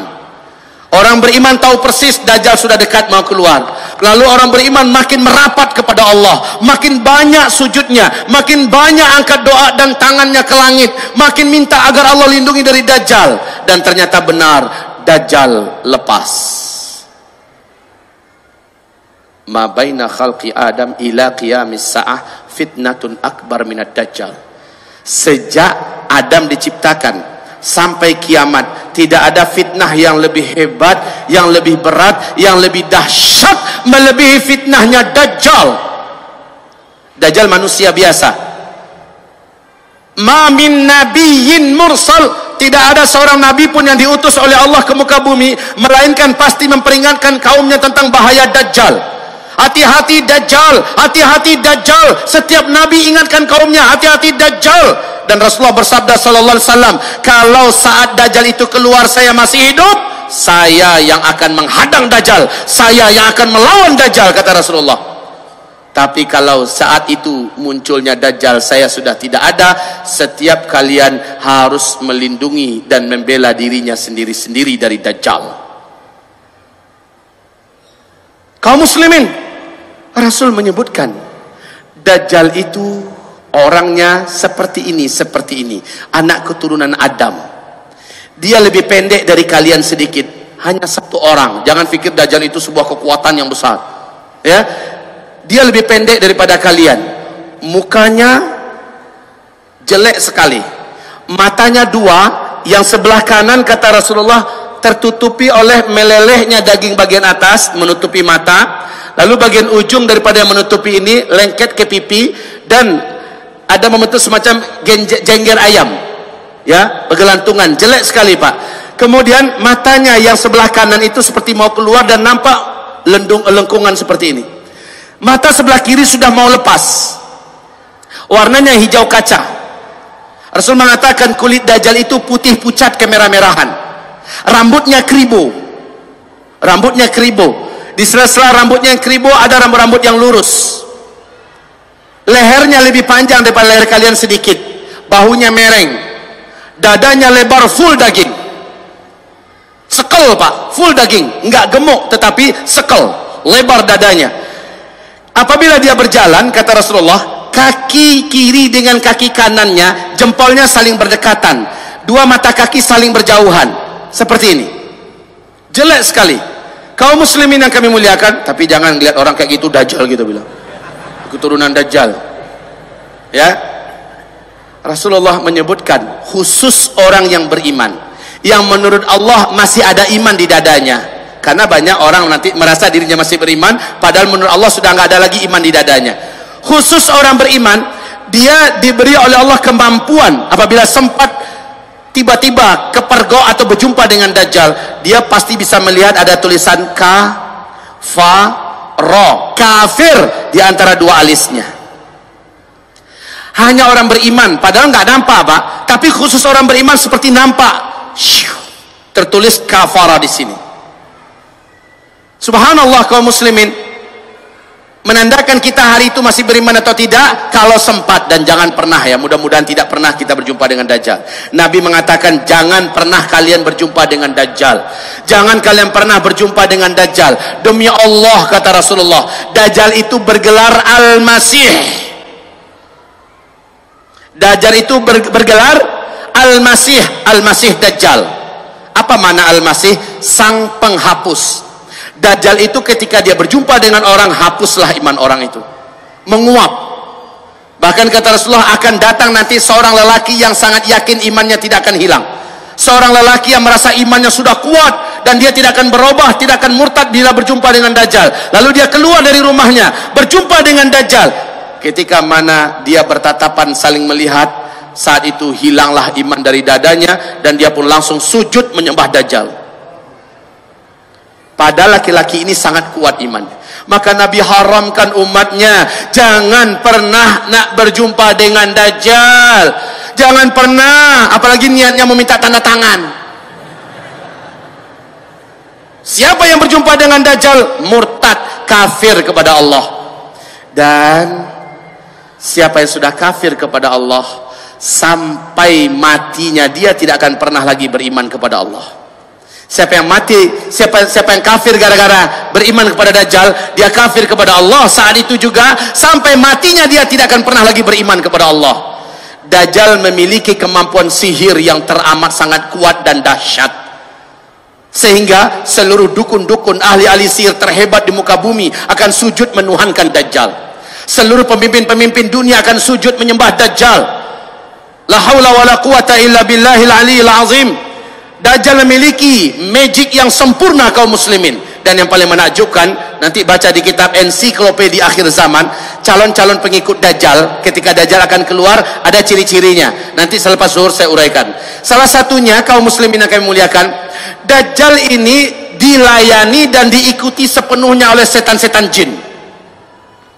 Coba bayangkan, iblis yang mempunyai bala tentara dari setan-setan yang tidak terkira banyak di jumlahnya di muka bumi ini, bersatu berpihak dengan dajjal. Maka merekalah yang akan membuat makar seolah-olah dajjal betul-betul Tuhan asli, betul-betul dajjal itu Tuhan yang asli.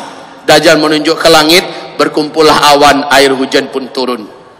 Dajjal menunjuk ke bumi yang gersang dan tandus, bumi itu langsung menjadi subur, tanah-tanahnya menimbulkan buah-buahan dan rumput-rumputan yang tebal, hewan ternak kelihatan gemuk-gemuk dan sehat.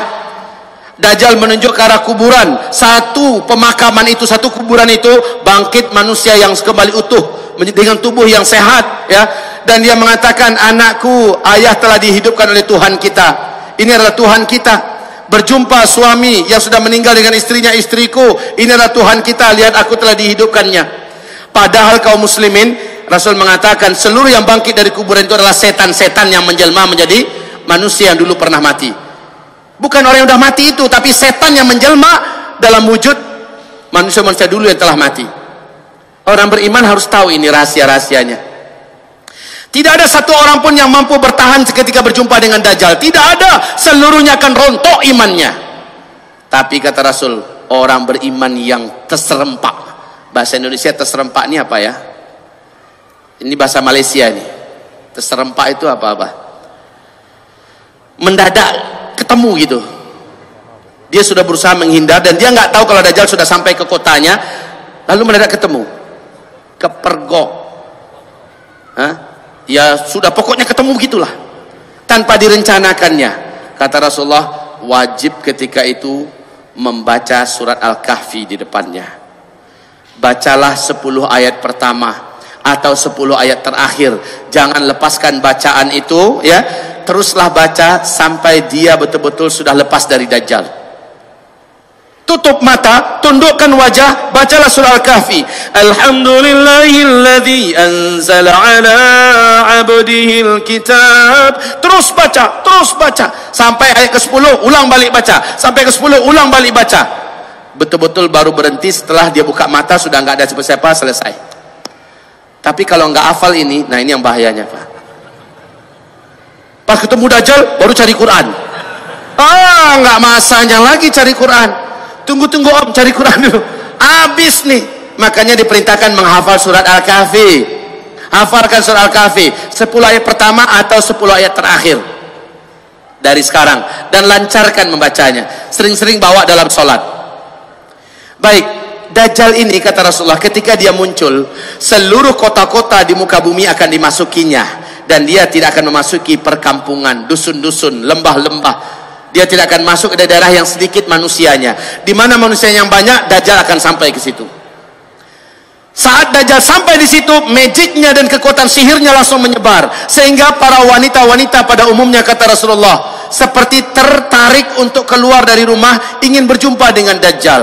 Maka sabda Rasulullah SAW, bila kamu dengar Dajjal sudah sampai ke kota kamu, carilah istri-istri kamu, bawa ke rumah, ikat dia di dalam rumah.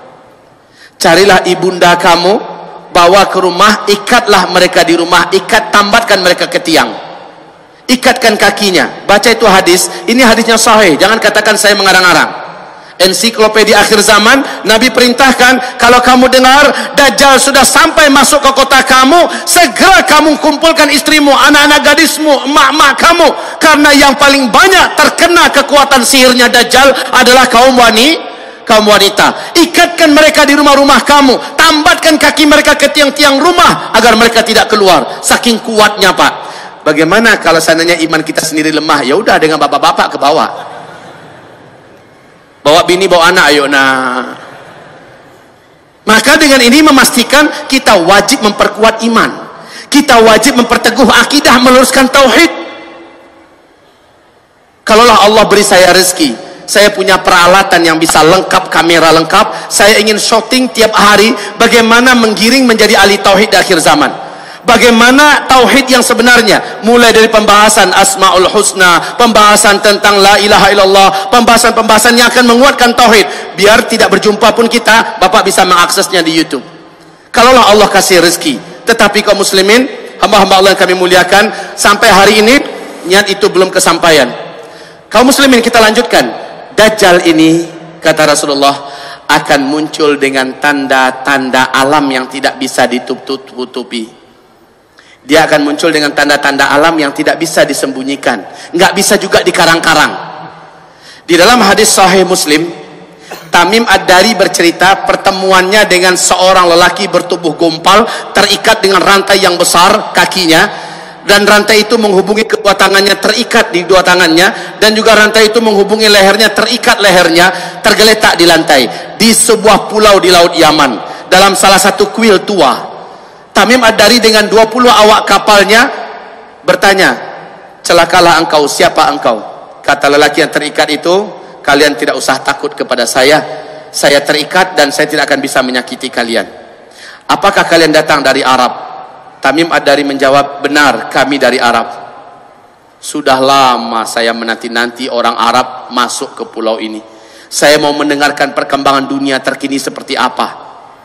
Dia bertanya, apakah sudah muncul seorang lelaki di Arab?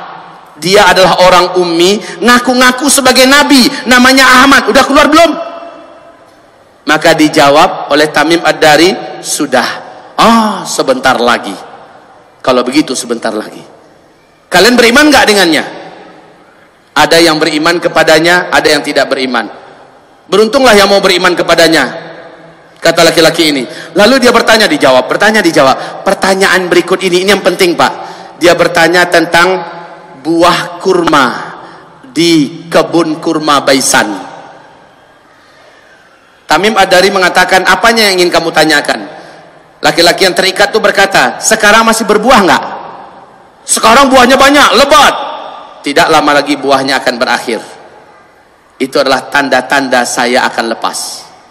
Lalu dia bertanya lagi tentang Danau Tiberias. Danau Tiberias.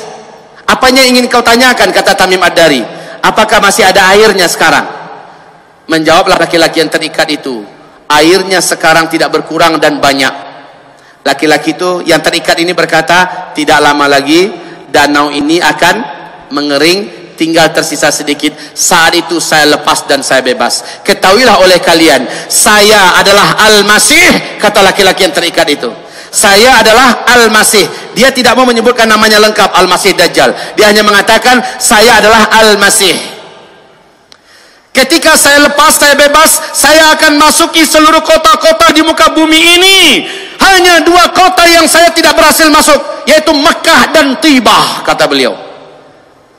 Ketika Tamim menceritakan ini kepada Nabi Muhammad dan dia menyatakan Islamnya, Nabi berkata kepada seluruh kaum muslimin yang ada di Madinah, ketahuilah oleh kalian, lelaki yang ada di pulau laut Yaman itu, dia adalah Dajjal. Dialah Dajjal. Demi Allah, ciri-ciri yang aku ceritakan kepada kalian lengkap semua yang ada diceritakan oleh Tamim barusan kepada saya. Tibah yang dimaksud oleh lelaki Dajjal itu adalah Madinah ini. Jadi Mekah Madinah hanya 2 kota ini yang Dajjal tidak bisa masuk.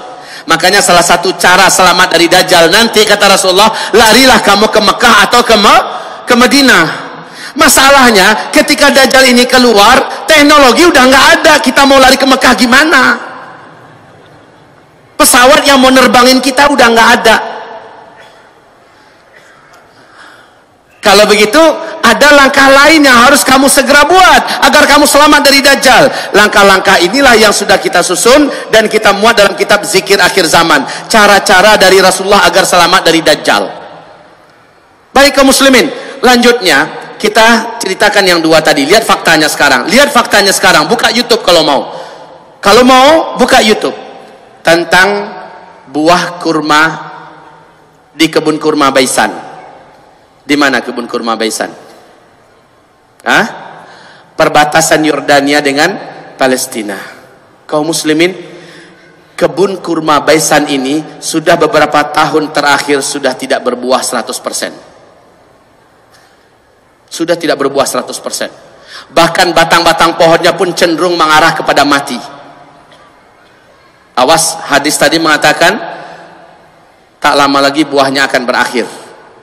Adalah pertanda saya akan lepas. 1. Yang kedua, dia bertanya tentang Danau Tiberias. Masih berair enggak? Kami menjawab sekarang ini airnya banyak, enggak berkurang. Sebentar lagi airnya akan susut. Ketika benar-benar akan habis, berarti saya sudah lepas. Untuk Bapak Ibu ketahui, di sini nanti buka halaman 800. Hadis Nabi mengatakan bahwa sesungguhnya tanda di antara Dajjal itu akan keluar adalah Danau Tiberias akan menyusut.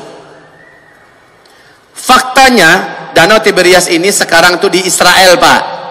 Sekarang letaknya di Israel, dekat perbatasan dengan Lebanon. Danau Tiberias ini kaum muslimin, ini permukaan danau, ini dasarnya. Ya. Danau ini tidaklah dalam, hanya 45 meter saja. Hanya 45 meter saja, enggak dalam. Sejak bumi terkembang, danau ini belum pernah susut, Pak, airnya. Tapi tahukah Bapak Ibu, perkembangan terakhir sejak hitungan 2003 sampai 2013, 10 tahun terakhir, pemerintah Israel telah panik sejadi-jadinya panik. Sehingga diumumkan di televisi resmi mereka tentang kondisi Danau Tiberias. 10 tahun terakhir, Danau Tiberias yang kedalamannya hanya 45 meter telah menyusut 16 meter. 16 meter ini bukan sedikit, jumlah yang signifikan. Ya, jadi dari permukaan sudah susut seperti ini, 16 meter.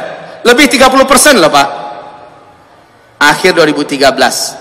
Sekarang 2015 akhir, dicek kondisi Danau Tiberias sekarang, bagian yang menonjol dari dasar danau sudah kelihatan seperti pulau-pulau kecil.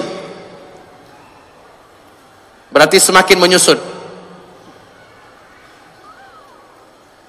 Menjerit pemerintah Israel hari ini, ketakutan yang tidak bisa disembunyikan Pak. Sebab apa? Sebab Danau Tiberias ini sumber air satu-satunya bangsa Yahudi di Israel. Mereka tidak punya mata air yang lain. Mereka tidak punya sungai. Hanya ini sumber mereka satu-satunya. Dan ini terus menyusut, terus menyusut, terus menyusut. Kalau Bapak Ibu nggak percaya, buka YouTube. Nggak percaya juga dengan YouTube, khalas ada paspor nggak? Pergi sana, saya ongkosin PP. Kalau ada paspor, saya pergi, pulang saya ongkosin. Nginepnya 2-3 hari sana, hotelnya saya tanggung. Tapi kalau ternyata memang menyusut, pulangnya kembalikan uang saya. Iya, kembalikan uang saya kalau nggak percaya. Kan ada juga tipe orangnya doh. Allah itu cuma ngomong doang, ya sudah pergi sana. Kalau perlu dengan biaya buat paspornya saya tanggung. Kalau nggak percaya, baik Bapak Ibu yang kami muliakan, la haula wala quwata illa billah, informasi ini akurat. Ini nggak bisa ditutup-tutupi, nggak bisa dibuat-buat. Inilah yang menjadikan para ulama di Timur Tengah berkata, hadza zamanu khurujid dajjal. Inilah zaman kita hidup ini, si dajjal terlaknat itu akan lepas. Zaman saya hidup, zaman Bapak hidup, zaman ibu-ibu hidup, Bu, makhluk celaka ini akan lepas. Tanda-tandanya sudah sangat nyata. Ya Karim, ya Rab. Wallahi, jangankan Bapak, saya saja kalau berjumpa dengan Dajjal, saya yakin tak tentu saya akan selamat. Ulama-ulama kita kalau berjumpa dengan Dajjal mungkin akan tanggal iman dari dada mereka, saking dahsyatnya makhluk celaka ini. Jadi Pak, makhluk ini akan lepas tak lama lagi kalau melihat tanda-tanda ini. Baik, Rasulullah bersabda, hanya seorang remaja lelaki yang berjumpa nanti dengan Dajjal, ternyata dia seorang yang nggak mau sujud. Dajjal bertanya kepadanya, kenapa kamu tidak mau sujud kepada saya? Tak, saya Tuhan kamu. Tidakkah engkau lihat manusia seluruhnya sujud kepada saya? Remaja lelaki ini berkata, sorry ya, sujud kau hanyalah untuk Allah dan kamu adalah makhluk. Saya tidak akan sujud kepada makhluk. Dajjal marah kepadanya, jika kamu tidak mau sujud kepada saya, kamu tak bunuh. Kata remaja ini, tafadhol, silahkan. Maka Rasulullah bersabda, dijambaknya rambut remaja laki-laki ini, dengan gergaji dibelah duanya kepala remaja laki-laki ini. Dibelah dua, si remaja laki-laki mengucapkan la ilaha illallah, dia pun syahid. Terbelah sampai ke dada, terjatuh. Darah bersimbah di lantai. Dajjal mengelilinginya satu kali keliling sambil komat kamit, mulutnya membaca mantra-mantra tertentu. Membaca mantra-mantra tertentu. Setelah selesai, Dajjal menunjuk ke arahnya, qum, bangkitlah kamu. Allah izinkan, kata Rasul, Allah izinkan. Ini benar-benar nyata, bukan lagi setan yang menjelma, ya. Allah izinkan remaja laki-laki ini tubuhnya kembali menyatu. Kalau dalam film-film dongeng ini ilmu rawa rontek, nyatu kembali, bertemu kembali tubuhnya, dan remaja ini kembali bangkit. Dajjal bertepuk dada dan bangga kepada para pengikutnya, kalian lihat, sudah saya bunuh nih anak, dan sekarang saya hidupkan dia di depan mata kalian. Semakin percaya mereka ini memang Tuhan. Sementara si remaja lain lagi, setelah dia bangkit, apa kata Dajjal? Sujud sekarang. Saya sudah buktikan kepada kamu, saya Tuhan kamu. Kamu sudah saya matikan dan saya hidupkan sekarang. Apa kata si remaja ini? Sorry Jal, setelah kejadian ini malah makin mantap iman saya, kamu asli Dajjal. Hai manusia, inilah dia Dajjal yang diceritakan oleh Rasulullah SAW. Rasulullah telah menceritakan akan ada seorang remaja lelaki yang akan dibunuh oleh Dajjal karena tidak mau sujud kepadanya, dan Dajjal menghidupkannya kembali dengan izin Allah. Remaja-remaja itu hidup, tetapi setelah itu Dajjal tidak akan sanggup lagi membunuhnya kali kedua, dan juga tidak ada sanggup membunuh manusia manapun. Hai manusia, taubatlah kalian, ini adalah Dajjal, kafirilah oleh kalian dia. Dajjal marah kepadanya, ingin membunuhnya kali kedua. Memang kemampuannya sudah dicabut oleh Allah Subhanahu wa taala. Remaja lelaki ini Kalau dalam ilmu sosial, hitungan remaja itu tuan-tuan, puan-puan sekalian, bapak-bapak, ibu-ibu, remaja dalam hitungan ilmu sosial adalah dari umur 12, 13, 14, 15, 16 yang disepakati. Berselisih pendapat tentang umur 17. Sekarang kita ambil yang sampai 17 aja dah. 12, 13, 14, 15, 16, 17. Ini usia remaja. Oke, dalam ilmu sosial. Pak, apakah Bapak mengikuti perkembangan di Timur Tengah? Hebohnya TV-TV Arab lebih kurang 12-13 tahun yang lalu. Silakan buka kembali di YouTube. Heboh karena di TV-TV Arab diberitakan telah lahir seorang bayi laki-laki di Palestina. Bayi ini baru saja lahir. Dia berbicara dengan bahasa Arab Fusha. Satu kali saja. Setelah itu dia normal seperti bayi-bayi pada umumnya. Dan ini diadakan wawancara karena gempar. TV-TV Arab yang saya langsung tonton acara TV-nya Pak, Qatar TV. Seorang tokoh muslim di Palestina diwawancarai. Dia bersaksi, dia bersumpah, silahkan tanya syekh-syekh kami di Palestina bahwa ini nyata. Seorang bayi laki-laki telah lahir berbicara dengan bahasa Arab Fusha satu kali saja. Apa katanya? Berikut ini, silakan terjemahkan. Ana rajulun sayaqtuluni dajjal wala yaqtulu ba'di ahadan abada. Kurang lebih seperti ini. Ana rajulun sayaqtuluni dajjal wala yaqtulu ba'di ahadan abada. Kemudian bayi ini normal umumnya seperti bayi-bayi yang lain. Bisa ada yang bantu terjemahkan selain Abah? Ada yang bisa bantu terjemahkan? Ana apa artinya? Nah itu kan bisa. Rajulun seorang lelaki, saya qutuluni dajjal, yang nanti saya akan dibunuh oleh dajjal. Wala yaqtulu ba'di ahadan abada. Setelah itu dajjal tidak akan sanggup lagi membunuhku, dan tidak pun seorang pun setelahku membunuhnya. Dajjal sudah tidak mampu, seorang pun selama-lamanya. Kejadian ini sekarang sudah masuk tahun ke-13. Sudah masuk tahun ke-13. Seandainya berita ini sahih, seandainya berita ini sahih, maka semakin menguatkan keyakinan kita sudah sangat dekat Dajjal terlaknat itu akan keluar. Umurnya sekarang masuk 13, 14, 15, 16, 17. Berarti dalam hitungan tahun yang sangat dekat si Dajjal celaka ini akan keluar. Siap atau tidak? Siap atau tidak? Demi Allah saya tidak siap. Bapak gimana? Kalau ada yang berani mengatakan siap, terlalu itu. Saya tidak siap. Dajjal ini terlalu berat untuk dihadapi. Sedangkan para nabi saja berlindung kepada Allah dari Dajjal. Bagaimana lagi orang biasa macam kita? Tapi kenyataannya sudah sangat dekat. Ustadz, bisa jadi itu rekayasa TV Pak Ustadz supaya laris acaranya. Mungkin. Bisa jadi. Ini adalah rekayasa TV. Dibuat-buat agenda dan acaranya. Tetapi kaum muslimin, ini TV-TV Arab memuat semua ya. Jika ini memang rekayasa, bagaimana tentang Danau Tiberias? Bisa direkayasa nggak ini? Nggak bisa. Bagaimana dengan pohon kurma di kebun kurma Baisan? Bisa direkayasa nggak? Nggak. Karena hadisnya sahih. Taib kaum muslimin hamba-hamba Allah yang kami muliakan, tentang kemunculan Dajjal, tanda-tandanya sudah sangat-sangat dekat. Bapak lihat, hampir negara-negara besar di dunia mempersiapkan kemunculan Dajjal. Negara-negara besar di dunia mempersiapkan ciri-ciri dan tanda-tanda kemunculan Dajjal. Bapak, Dajjal nanti masuk ke Madinah, nggak bisa. Ketika gagal masuk Mekah, nggak bisa. Dia bersuara masuk Madinah juga tidak bisa. Kenapa tidak bisa? Sudah ada malaikat yang menghunus pedang di tiap-tiap pintu masuk Mekah atau Madinah. Maka Dajjal tak berhasil masuk.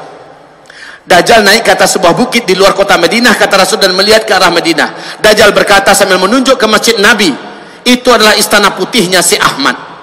Itu adalah istana putihnya si Ahmad. Dia menghentakkan kakinya 3 kali di atas bukit itu. Gempa ke satu kota Madinah.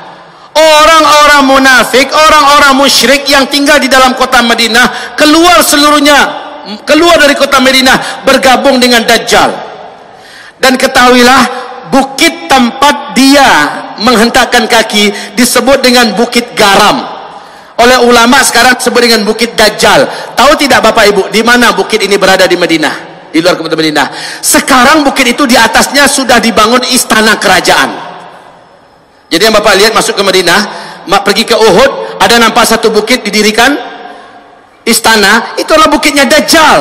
Itu Bukit Garam. Masya Allah, kayak dipersiapkan, inilah tempat ente nanti wahai Dajjal. La haula wala quwata illa billah. Kaum muslimin yang kami muliakan, sementara istana putih yang ditunjuk oleh Dajjal ke Masjid Nabawi, ketika Nabi melafazkan hadis ini, seperti apa kondisi Masjid Nabawi? Lantainya saja masih tanah, betul? Lantainya saja masih tanah, tiang-tiangnya masih pohon kurma, atapnya masih pelepah kurma. Sementara Dajjal di akhir zaman mengatakan itu istana putihnya si Ahmad. Masjid Nabawi sekarang kondisinya mirip istana enggak? Mirip kaum muslimin. Ketika Dajjal menunjuk itu adalah istana putihnya Muhammad, kondisi Masjid Nabawi sekarang lah yang paling cocok. Masya Allah. Baik, Dajjal tidak lama setelah dia keluar, bumi ini dikelilinginya, masanya tidak lama, hanya 1 tahun 2 bulan 2 minggu, Dajjal pun selesai masanya. Kenapa? Muncul tanda besar kiamat yang ketiga. Turunnya dari langit manusia yang sudah disimpan oleh Allah, khusus muncul di akhir zaman, membunuh Dajjal. Siapa? Isa alaihis salam. Isa alaihi salam. Nabi Isa alaihi salam turun di Damaskus, di masjid yang ada menara putihnya, kata Rasulullah. Isa akan turun di Damaskus, di Dimashq, bi manaratil bayda, di menara yang masjid yang ada menara putihnya. Kaum muslimin yang kami muliakan, masjid ini ternyata di Damaskus hari ini sudah ada, dan dia seperti yang ditulis oleh Syekh Al-Hafiz Al-Mufassir Al-Muhaddis Al-Hafiz Ibnu Katsir dalam kitab Tafsir Al-Quranil Azim, menjelaskan bahwa sesungguhnya Masjid Jami' Amawi, disitulah nanti tempat turunnya Nabi Isa. Ada menara putihnya Pak. Ini termasuk masjid yang sampai hari ini belum dirusak oleh Bashar Assad. Masya Allah. Kaum muslimin yang kami muliakan, Nabi Isa turun di Damaskus, bukan Isa Habibullah yang di Jombang kemarin ngaku sebagai Nabi Isa. Syukur udah tobat sekarang ya, udah tobat. Bukan, kaum muslimin, Isa turun. Al-Mahdi terkepung di masjid itu sudah sekian hari. Orang-orang beriman bersama Al-Mahdi sudah terkepung di dalam masjid itu sekian hari. Al-Mahdi ini siapa yang akan memimpin di sini? Di mana munculnya Al-Mahdi? Setelah Dukhan. Ingat baik-baik, Al-Mahdi akan muncul setelah Dukhan. Di sini Al-Mahdi muncul. Taib, kaum muslimin, Al-Mahdi menaklukkan timur dan barat. Kemudian saat Dajjal keluar, dia tidak sanggup berperang melawan Dajjal, dalam artian tidak terkalahkan Dajjal. Lalu Al-Mahdi terkepung di Masjid Jami' Amawi. Al-Mahdi, hamba-hamba Allah yang kami muliakan, dengan orang beriman, salat subuh berjamaah, kumandang subuh. Kemudian selesai salat sunat fajar atau salat sunat qabliyah subuh, Al-Mahdi suruh qomat. Beliau pun maju ke depan. Saat maju ke depan, seluruh mata mengarah kepada langit. Ternyata Nabi Isa sedang turun diapit oleh 2 malaikat yang masing-masing malaikat punya 2 sayap yang terkembang.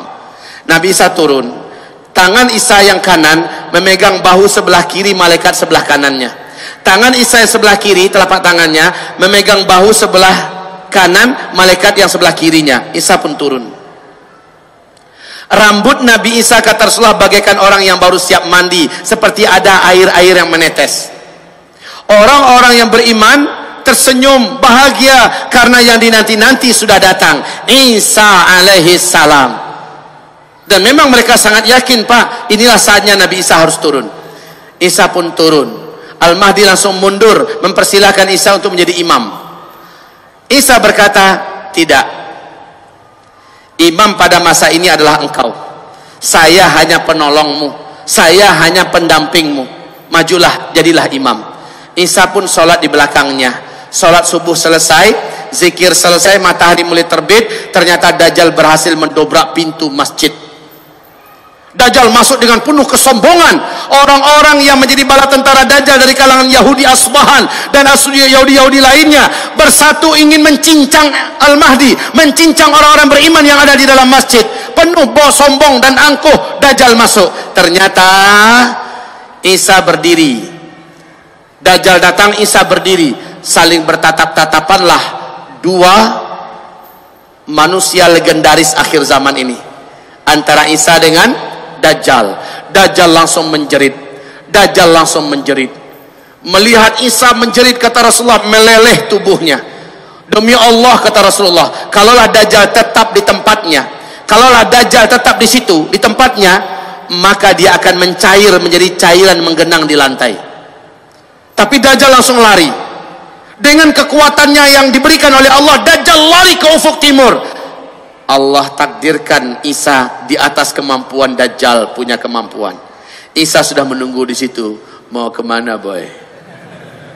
Lari ke ufuk barat, sudah ditunggu oleh Nabi Isa. Terakhir Dajjal lari ke Palestina, tepat di pintu Lut, kata Rasulullah. Isa menanti di situ dengan tombak khusus, dihantamkan tombak itu ke tubuh Dajjal, tembus. Dajjal menjerit sakaratul maut, mampus tuh makhluk. Darah yang membasahi tombak datang kembali dari Palestina dengan kecepatan yang Allah takdirkan, bergabung dengan Al-Mahdi dan orang-orang beriman. Isa kasih tunjuk, Dajjal sudah terbunuh.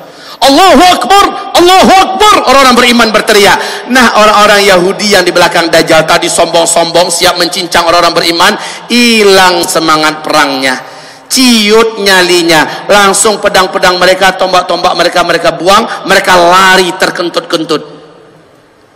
Lari bersembunyi menyelamatkan nyawa masing-masing. Saat itu, kata Rasulullah, Allah takdirkan alam yang ada berbicara.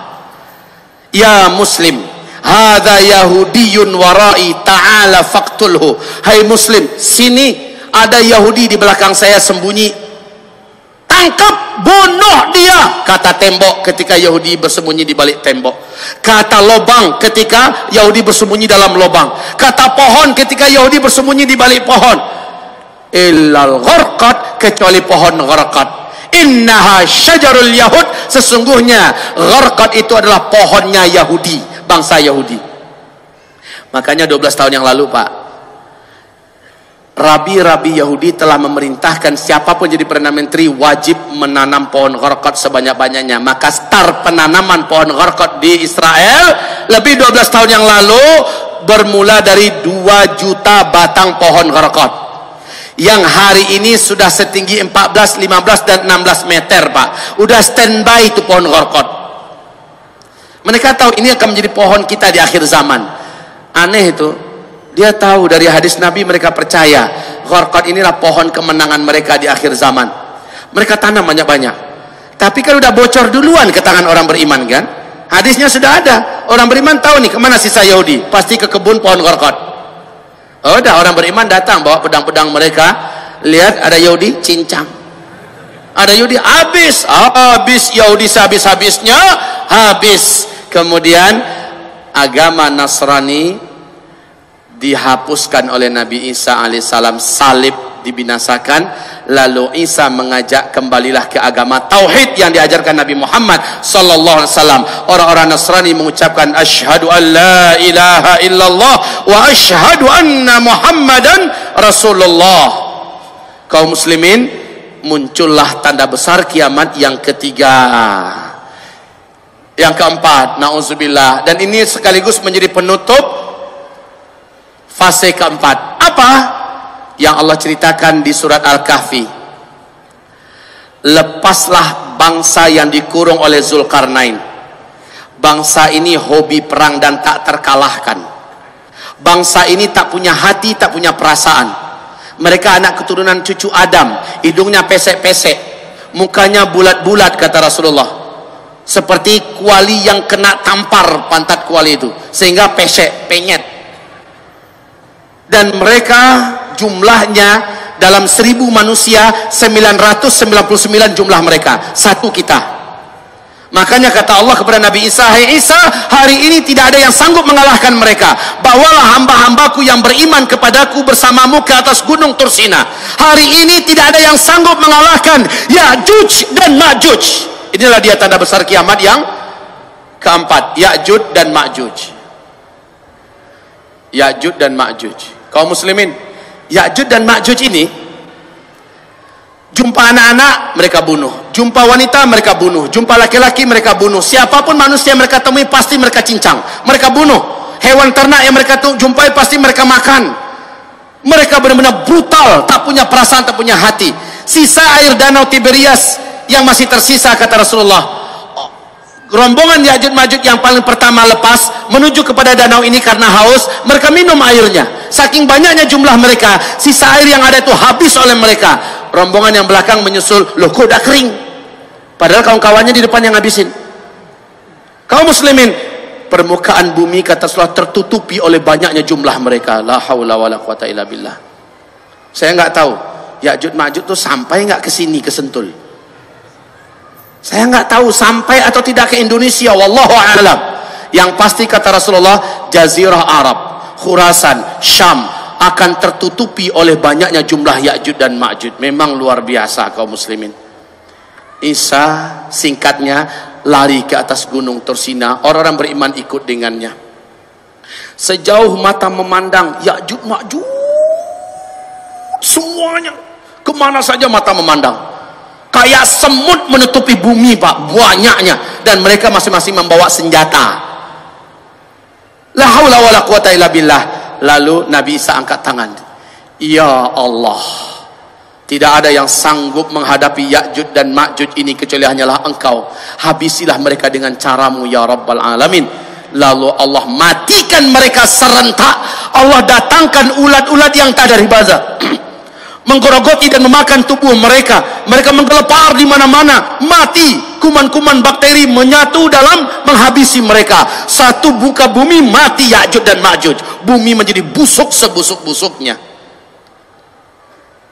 Nabi Isa kembali berdoa, "Ya Rabb, tidak ada yang mampu membersihkan bumimu kecuali hanyalah Engkau. Bersihkanlah wahai Rabbul Alamin." Allah pun mendatangkan dari langit burung-burung yang besar.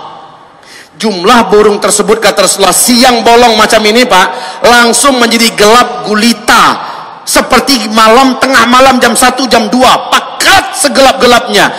Ternyata burung itu menutupi langit, banyak betul jumlahnya Pak. Satu ekor burung tersebut kata Rasulullah besar lehernya, dan bentuk lehernya mirip dengan leher onta.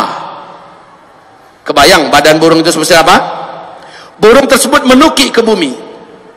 Semua yang saya jelaskan hadisnya sahih. Bapak dapatkan di kitab ini. Hadis riwayat siapa, nomor berapa, di kitab apa, supaya jangan ada yang mengatakan ini takhayul ya, ini dongeng ya. Saya menyampaikan semuanya berdasarkan kepada dalil. Baik, burung tersebut menukik. Satu ekor burung mengangkat satu bangkai Ya'juj Ma'juj dan dibawa terbang. Kemana dibawa terbang? Dan di mana burung itu sekarang Allah sembunyikan? Mau tahu jawabannya? Mau tahu? Saya jawab sekarang. Mau tahu Bu? Burung itu di mana sekarang? Sebegitu banyak jumlahnya. Lalu bangkai ini kemana dibawa lari oleh itu burung? Jawaban saya adalah jawaban yang diajarkan oleh guru Imam Syafi'i, yaitu Imam Malik bin Anas. Dan ini jawaban paling ilmiah yang paling senang melepaskannya. Ini adalah jawaban yang membuat Bapak tidak ingin lagi bertanya. Jawabannya adalah entah. Selesai. Di mana burung itu sekarang? Entah. Kemana bangkai-bangkai ini dibawa oleh burung itu? Entah. Tapi burung ini pasti datang, ada hadisnya.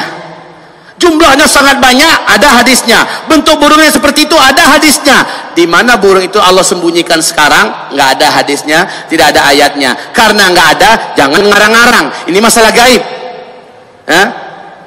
Menurut saya, memang ente siapa? Menurut saya. Rasul aja nggak tahu, maka jawaban yang paling aman adalah entah.